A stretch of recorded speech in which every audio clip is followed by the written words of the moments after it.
Ano po ang future ng AIM Global? Well, malawak yung katanungan yan, pero I will try to make it brief and concise. No? 8 years ago, ladies and gentlemen, nagsimula ang AIM, a Filipino-owned company, a never-heard company. And most giant companies were laughing at AIM Global because who would ever thought, no?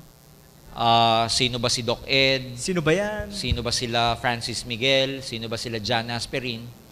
And as you know, every time na may nagbubukas na networking naman, hindi halos pinaniniwalaan because ang trending, magsasara rin yan. Sasara din yan. Which is, hanggang ngayon, nangyayari sa mga nagbubukas na networking. Pag may nagbukas na networking ngayon, in fact, I was in Kawayan the other day, Isabela, bago yung BCO natin sa Kawayan. No? Yung BCO owner were telling me na paglipat nila ron, may katabi silang networking company na tinatawanan sila. Hindi ko nababanggitin ko ng networking. No? Anong pangalan, sir? Tinatawanan sila na AIM Global, alam mo, ganito, ganyan. Kasi kukunti pa lang dahil kabubukas lang nung BCO natin sa Isabela, sa Kawayan. And apparently, alam mo naman yung mga leaders natin, baliw. So nagsimula ng konti sa Kawayan hanggang lumaki. Now, ang nangyari, when I visited the office, BCO, tinuturo nila sa akin, Sir, dati dyan yung office nung nagtatawa sa atin. In 4 months, nagsara po ang opisina nila rito. Hindi ko nababanggitin, pero yun yung sumunod na version ng Fern C.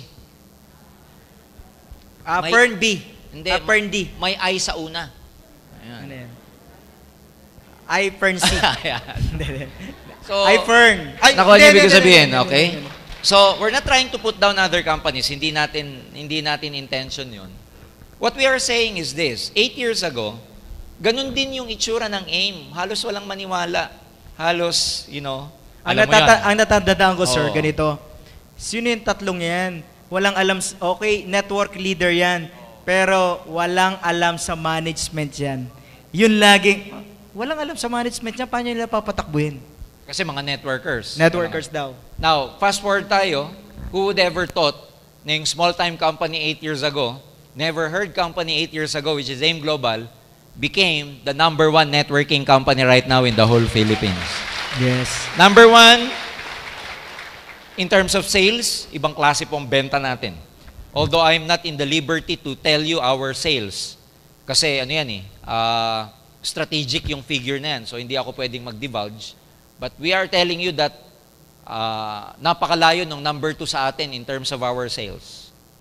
We are #1 in terms of sales and we are also #1 in terms of numbers of distributors. At the rate that we are going now, wala na pong Coliseum ang kasya sa taga-AIM Global kasi palaki tayo ng palaki. Ang daming taga-AIM Global. Also, we are #1 in terms of the infrastructure kasi nga, at the rate that we are going right now, the other week, pinag-uusapan na po ng board of directors ng company, ng management, kung ano magiging itsura at saka kailan sisimulan yung building natin because in 2 years, ang gusto natin, tapos na ang headquarters natin sa Ortigas. In 2 years' time. So if you're gonna ask me, what is the future of AIM Global, ladies and gentlemen? Our future is so huge. Our future is so big. Our future is so clear. Because, can you imagine, naging $2 billion peso company tayo with just few products. We're coming up with more and more products. We are focusing on delivering or on developing our leaders. Parami ng parami ang mga nagkakaresulta. Yes. Dumadami ang mga members natin international. Nagpagawa tayo ng sarili nating manufacturing facility para sa Leven, beverages, and Vida natin. Sa Bulacan. Sooner or later, iba pang manufacturing facility ang ipagagawa natin. Wow. Parami ng parami ang mga infrastructure na prepare ng AIM Global na in our record and in our survey, tayo pa lang ang local networking company na magtatayo ng ganyang kalaking building at nagpapatayo ng sariling manufacturing facility. Woo! Wow. Doc Ed is also looking into possibilities of having our own plantation of coffee. Can you imagine? So, para nang sa ganun, nag-manufacture ka ng kape, may manufacturing tayo ng kape, binibili pa natin yung beans. Oo. Sa concept ni Doc Ed, what if, Bumili na lang tayo ng malaking farm. Ang tinitignan niyang farm, syempre, para quality ang beans, hindi sa Pilipinas. Sa abroad pa bibili ng farm para lang sa Sir, wait lang sa coffee. Wait lang Kanina, actually, nung sinasabing bibili ng, farm, ang iniisip ko, sir, Pilipinas. Cavite. Oo. Pero nung sinabi yung bansa, Iba pa kasi iba pala. Iba-iba mga variety ng beans. Yes, may Arabica, may... Yeah. So, and can you imagine the concept of the company one day? I'm sure Doc Ed has already told you. Ang expansion natin hindi lang sa marketing side, no? Hindi lang sa networking side. Ang expansion natin nasa production side, nasa infrastructure side. And I'm also open to tell you right now na may concept si Doc Ed, no, na magkaroon tayo ng Live-In Cafe.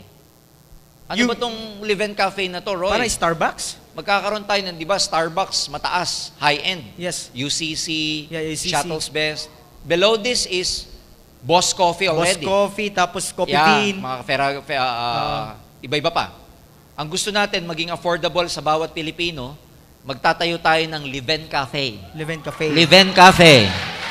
Sir, And, nakikita ko na, mapupuno to ng mga networker. And nakakatuwa kasi yung building na dinesign sa baba nun, imbis na iwa-one-on-one mo yung prospect mo sa Coffee Bean, sa Starbucks, Tama. sa Live-In Cafe na lang. Live-In Cafe. Gagawin nating class na class yung itsura, meron din pastries, maganda ang packaging, Sir, pwede ba tapos mag-franchise social. yan? Teka lang, Hindi, teka lang, ito maganda. Ang uunahin na magkakaroon, yung mga BCO owners ang uunahin na magkakaroon. Sino BCO dito ngayon? Kasi yung mga BCO, Ayun. meron na silang captured market kaagad. Oh. So, nandyan sa ganyang direksyon. Which is, we believe na tayo lang ang merong ganyang klaseng vision Concept. because of no less than our visionary President, Dr. Ed Cabantog. In fact, marami pa siyang iniisip na hindi ko pa pwedeng sabihin sa inyo. Yung mga nabanggit ko, nabanggit niya na kasi yan openly, kaya sinasabi ko na rin. Pero marami pa siyang bagay na sinasabi sa loob ng management strategically na hindi pa namin pwedeng i-divulge kasi pagka dinivulge mo, alam nyo naman, ang challenging kasi pag number 1 ka, Roy, Yes, sir. wala kang tinitignan ahead of you. Yes. Pero pag number 1 ka, maraming tumitingin sa'yo at gusto kang kopyahin. Kaya ayaw naming ibuhos lahat. Kasi marami dyan, gaya-gaya.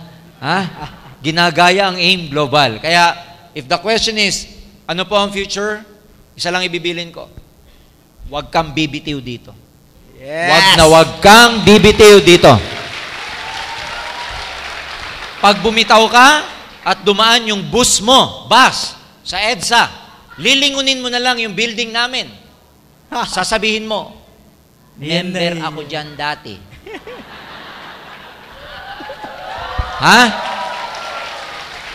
Habang kami kasama ang Global Ambassador, nandun kami sa swimming pool o nasa dry sauna at spa kami ng building natin, nagpapahinga at nag-gym at nagsuswimming sa facilities ng building na yun. Wow. Kaya mag-ingat kayo na huwag kayong matempt bumitaw. Kasi pag bumitaw ka, wala na rin ang biyaya sa'yo.